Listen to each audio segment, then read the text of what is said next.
नमस्कार मंडळी, कसे आहात? मजेत का? मजेतच असायला पाहिजे।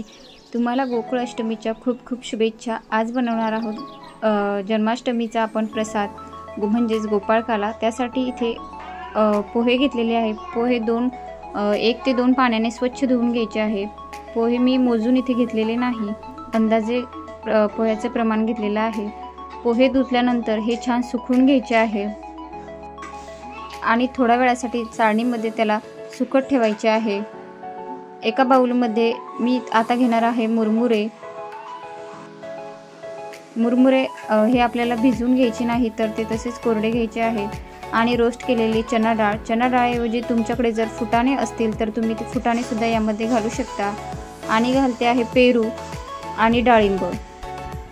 तुमच्याकडे जे फळ अवेलेबल असतील ते तुम्ही यामध्ये घालू शकता, जसे की ॲपल, केळी, हे सगळे फळ तुम्ही यामध्ये घालू शकता। आणि भिजवलेले पोहे यामध्ये घालायचे आहे। यामध्ये घालायचे आहे बारीक कट करून घेतलेली मिरची।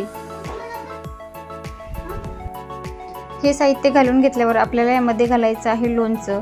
तुमच्याकडे जे लोणचं अवेलेबल असेल ते घालायचं आहे, जसे की आंब्याचं, लिंबाचं, मिरचीचं लोणचं, हे सगळे लोणचं यामध्ये घालून घ्यायचं आहे। लोणचे घालून घेतल्यानंतर चवीनुसार मीठ घालायचं आहे। मीठ घालताना लोणच्यामध्ये सुद्धा मीठ असतं, त्यामुळे मीठ जपून घालायचं आहे। त्याप्रमाणे 1 चमचा साखर घालायची आहे। आणि दही, सगळ्यात महत्त्वाचं म्हणजे या प्रसादासाठी दही लागतं। या पोह्यामध्ये, या सगळ्या साहित्यामध्ये दही मिक्स करून घेऊया। दही हे तुम्हाला जर प्रसाद हा जास्त कोरडा किंवा जास्त ओला असा ठेवायचा असेल तसं तुम्ही दही यामध्ये घालू शकता।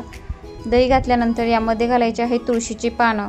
कोणताही प्रसाद बनवला त्यामध्ये तुळशीची पानं हे आपल्याकडे घालत असतात, म्हणून मी सुद्धा इथे तुळशीची पानं घालून घेतलेली आहे। आणि तयार झालेला आहे आपला गोपाळकाला। तुम्हाला माझी रेसिपी कशी वाटली ती कळवा। चॅनलला लाईक करा, शेअर करा, सबस्क्राईब करायला विसरू नका। पुन्हा भेटूया अशाच एका नवीन व्हिडिओसोबत। तोपर्यंत टाटा, बाय बाय।